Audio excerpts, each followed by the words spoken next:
عزتمندو د دې مولانا اخترعلي صاحب لږې خبرې واورئ. د دې وخت چې کوم سیاستدانان دي په دې باندې یو ښایسته خبرې کړي دي، عوامو ته پکې نصیحت هم کړی دی. د پرون اختلافات نن جناب داسې نزدېکت اختیار کړی. ګوره واورئ ښه، هلته چې کوم د نواز شریف حکومت راتلو او جناب شهباز شریف یې وټاکو چې دی به وزیر اعظم وي، هغې نه اوس هغوی په شا شو، یو وایي ته به حکومت کې، بل وایي ته به کې، یو وایي ته راشه، بل وایي ته راشه. دلته چې د 10-12 سال اختلافاتو کم په کې پی کې کې زمونږ د جمعیت رونو او زمونږ د پی ټی آی رونو هغوی نږدې شو یو بل ته الله اکبر کبیره. د ټولو نه مخکې یو خبره زه کوم، واورئ ښه واورئ جناب. نن زما اختلاف شته په سیاست کې، خو سبا زما دوستی، خو زما استاد عوام نه دي. زما په دفتر کې مخامخ کسان پاسېدل یو بل ته، یو بل قابو والو خلک پکې وی نشتلی شو په دې اختلافاتو. نو جناب په دې چې اوس ما ته اختلاف کړی دی که نه، نو جناب نن هغه کسان څه کېږي، دا مشران د سیاست دی، نن یو ټک سبابل، نن یو سبابل، دا د اسلام د وختونو دا خبرې اترې روانې دي. نو جناب په دې خبرو اترو غټ اختلافات زما او ستا په منځ کې تېر شو. نن تاسو وګورئ مولانا فضل الرحمن صاحب او زموږ چې د کوم د پی ټی آی مشران دي، هغوی د یو بل سره کېناستل او داسې نرمې خبرې به چرته هم تاسو نه اورېدلې څنګه چې د څو ورځو کې تاسو واورېدل.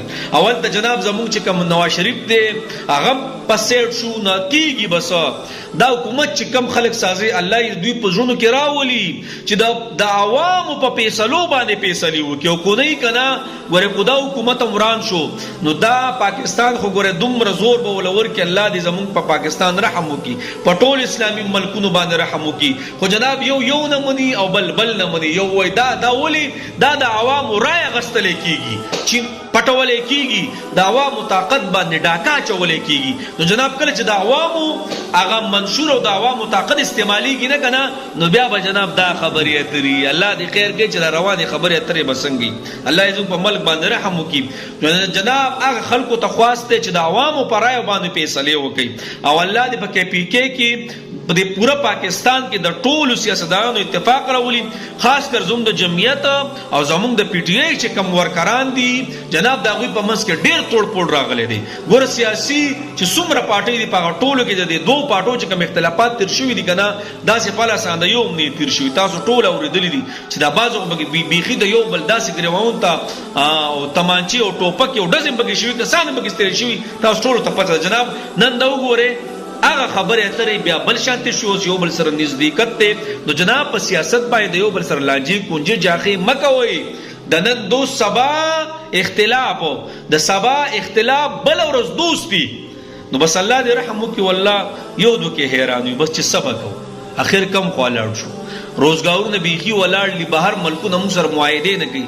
د ترکیه ویزټ پلانې ډنګرې ویزټونه بند شوي، ولې؟ وایي ستاسو حکومت نشته، د چا سره معاهده وکړو، چا سره خبرې اترې وکړو. بس الله دې مل شي اوس دا بیا بله خبره اتره سټارټېږي. مبارکې الله دې زموږ د دې علماو څومره چې پاټو والے دي، الله یې دوی اتفاق وکړي. کو اتفاق یې نه کړی که نه، والله کو د چا حکومت هم ساشي ښه، یو به غورځوي بل به غورځوي، یو به غورځوي بل به غورځوي.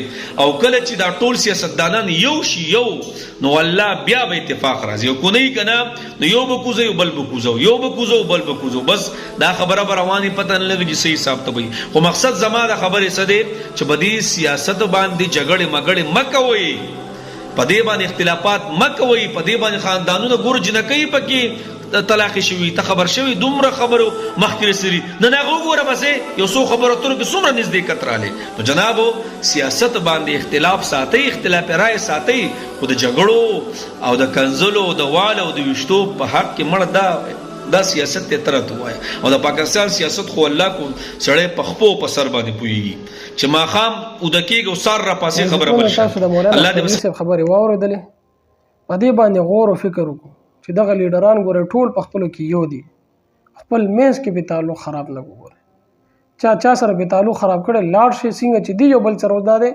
سلامونه او دعاګانې او ښه غاړې ماړې ملاوي، همدغه شانتې لاړ شي هغه سره ګوره غاړه ملاوه کړي. پیمانه چې څه شوي دي غلطي رانه شوې ده. نن سبا رور یو پارټۍ سره بل رور بلې پارټۍ سره خپلو کې نښتې دي.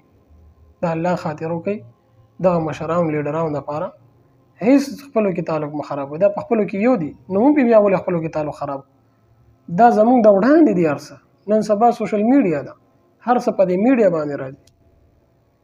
نو اختلاف ساتل د مینې محبت او د اخلاقو په دایره کې ستا لیډر ستا دی بس ته پوه شه کار دی پوه شه زما لیډر زما دی خپلو کې پې ولې تعلق خراب کړو هغې هلته یو دی نو مونږ پې ولې خپلو کې تعلق خراب جالما سبحانا گناہون رات معاف کړي گناہون رات معاف کړي بل مسوک دی بیلتانا گناہون رات معاف کړي